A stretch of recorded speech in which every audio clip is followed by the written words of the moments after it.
Talapalava and welcome to Measina Treasures of Samoa. If you are a business owner and right now you're struggling to get your sales and make your profits, then this is a video for you. So today we have taken the presentation made at the Pacific Connections Expo and we're going to share it here with you today so that we can continue with our services of supporting Samoan businesses. So here, presenting you next is Aaron Petaia, who presents tips on how you can make more sales in your business.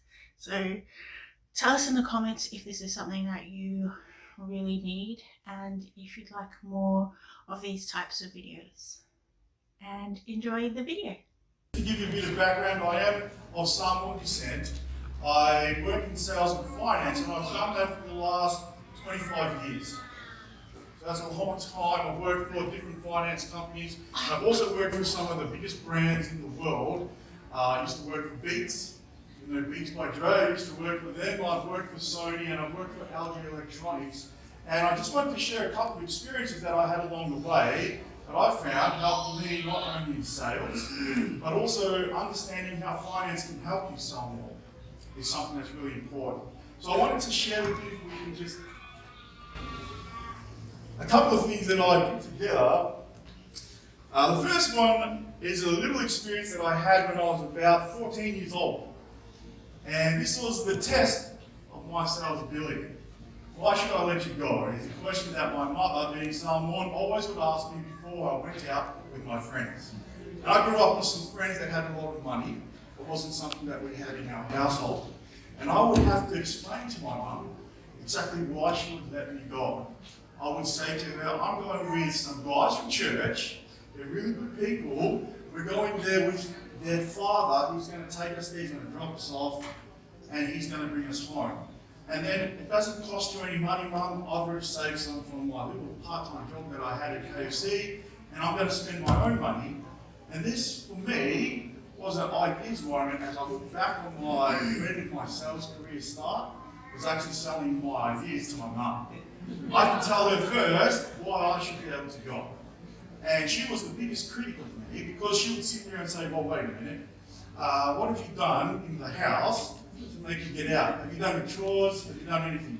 I slowly learned that I could just walk out of the house sometimes and my mum wouldn't notice that I was gone, which was a good thing. I could get away with it. But as long as I said those things, I understood my product, I could sell it to my mum very well.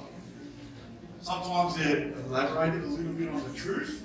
Some sales technique I would recommend, but it's just something. So that's my first piece there. The second one comes from Kevin Durant, and this is something that's paraphrased with a number of different people. It says, hard work beats talent when talent doesn't work. Does everyone understand what I'm saying there? If you're not willing to work at your business, at your sales goals, and understand what it is that you can do for your business to grow like these fantastic people have just done and demonstrated, you're not going to move anywhere. In fact, I was sitting down with a person that's close to me and I was talking to her about her sales goals and what she thought her brand could be. And what did she value from her brand? And to me, I understood what she should be valuing. I thought about her business already. I'd done a number of different things to analyse what she was doing and what she was doing kind of wrong to my thoughts. But she came up with, my marketing isn't right. My marketing isn't right. And then I asked her a simple question, name two things that you think is really important to your business and things that will help your business grow in the next phase of your business. And she couldn't articulate that to me. She couldn't articulate that to me and I thought to myself, okay, so these are some opportunities that you might have to think about your business and help it grow if you can fully understand where that comes from. It also works I used to be the national sales manager at the Good Guys, and one of the major things that I had to do was go to 100 different stores and understand what my top salesperson was doing that my bottom salesperson wasn't doing. The major thing that resonated with me is they spoke to every single person they could. As soon as someone walked in, they were working, waiting at the door, and spoke to that person straight away. They said, hey, welcome to the Good Guys. My name's Aaron. I'm going to serve you today. Let me know when you're ready to talk to me. It was a warm welcome. Some of the guys that were not performing would just sit there and wait for people to come to them.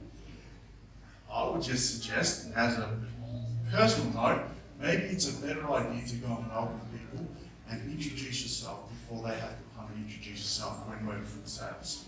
Finally, would you like fries with that is a famous quote from, I hope everyone here is, Leggy, I apologise. But this is something that everyone should know. I'm assuming that everyone's been to a fast food restaurant before. In fact, McDonald's was probably one of the favourite things that I used to do, and I used to work in a fast food restaurant myself called Pacific. So I know the secret recipe if you want to get it from me later. But would you like fries with that? The reason why McDonald's actually introduced that into their sales pitch or into their discussion when people would come and order fast food is because they understood margins. And the margin that they had in the burger was very little compared to adding some fries or a Coke with their burger. If they could have someone buy some fries and a Coke as well, they could walk away and they could make double the margin, in fact triple the margin they would just by selling one burger. So that's why every single time you go into a McDonald's or a fast food chain, you will see that they try and upsell you. Not only to a fast food chain, you'll see that Apple does it. Has anyone bought an Apple product before? Just to raise your hands. Yeah? What's one of the things that they asked you for? Would you like Apple Care with that? It protects your product for 2 years. Do you think that's a ploy? No, it's not a ploy. It's making margin onto something that they can add value to. Okay? Think about Nike. What does Nike do? They plead with you to buy their shoes. No, they go out and they get the people that add value. Kobe Bryant's one of those. Nike's sales have gone through the roof because of Kobe Bryant's death. Sad, tragic, yes, but their marketing strategy around Kobe Bryant has brought them a number of different things, a number of different measurements that you can understand. So these are things that I kind of picked up throughout my working career as a salesperson, not only in sales, but in finance as well. Wasn't that an amazing presentation? So if you learnt something from this presentation, make sure to tell us below what your take-home learning was so that we know that what we are doing is helping Samoan businesses to continue to grow and to develop. Thank you again for joining us here on Measina Churches of Samoa. We hope that you are enjoying our channel and that you continue to support us. Thank you again. Tō whāsoi fua.